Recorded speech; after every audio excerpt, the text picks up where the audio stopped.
عليكم ورحمة الله. ازي حضراتكم عاملين ايه؟ يا رب تكونوا في احسن صحة واحسن حال. معاكم دكتور اسامة عرفة، استشاري طب الاطفال وحديث الولادة ببورسعيد.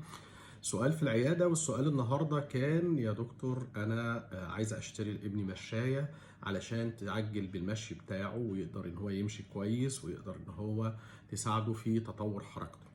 الحقيقه كان ردي للام كان رد ده اللي خلاني اعمل الفيديو، ان هي استغربت جدا ان كل السوسايتيز وكل الجايد لاينز العلميه بتقول ان احنا ما بنحبش المشايه خالص، وان هي شيء مؤذي للطفل، وان هي لا تعلم المشي نهائي.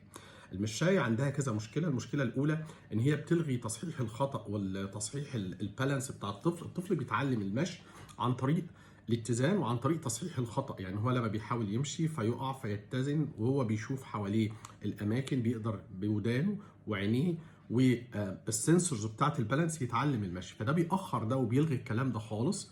تاني حاجه، يمكن ده كان سبب ان معظم الدول الاوروبيه وامريكا مانعين اصلا تصنيعها واستيرادها واستخدامها بسبب الحوادث اللي عملتها.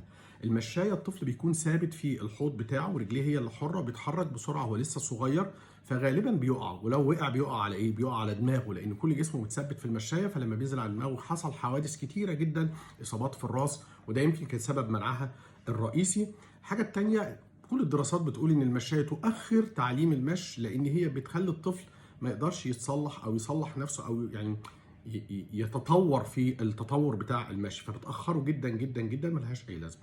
يبقى احنا نوفر فلوس المشايه وما نشتريش مشايه ملهاش اي لازمه خالص، وما نقعدش الطفل فيها لان ملهاش لازمه. طب في حاجه ممكن تساعد الطفل في المشي كويس، لما يكبر شويه عن 9 شهور 10 شهور يبتدي يقف، ممكن بنجيب حاجه زي الووكر دي اللي هي عامله زي عربيه الشاي، بالايدين الاثنين بيمسكها، بس جسمه ما بيكونش جواها، هي بتبقى بالانسد جدا ومعموله بطريقه علميه شويه، لكن هو حر، هو واقف وماسك فيها مسنود ويقدر يتحرك بيها يمين وشمال ولقدام. دي ممكن في المستقبل، لكن المشايه لا ننصح باستخدامها. المشايه تؤخر المشي، تسبب الحوادث، ليها مشاكل كتيره جدا، وبرضه بتاثر على الحركيه بتاعه الجسم، لان هي بتعتمد على اطراف الطفل السفليه، العضلات وكف الرجل السفلي، ما بتعتمدش على عضلات الفخذ والارداف والاماكن اللي هي محتاجين ان احنا نقويها عشان الطفل يعرف يمشي. يبقى احنا كده مش هنجيب مشاية ونوفر فلوسها. اطيب تمنياتي لحضراتكم ولاطفالكم بالصحه والعافيه. شكرا.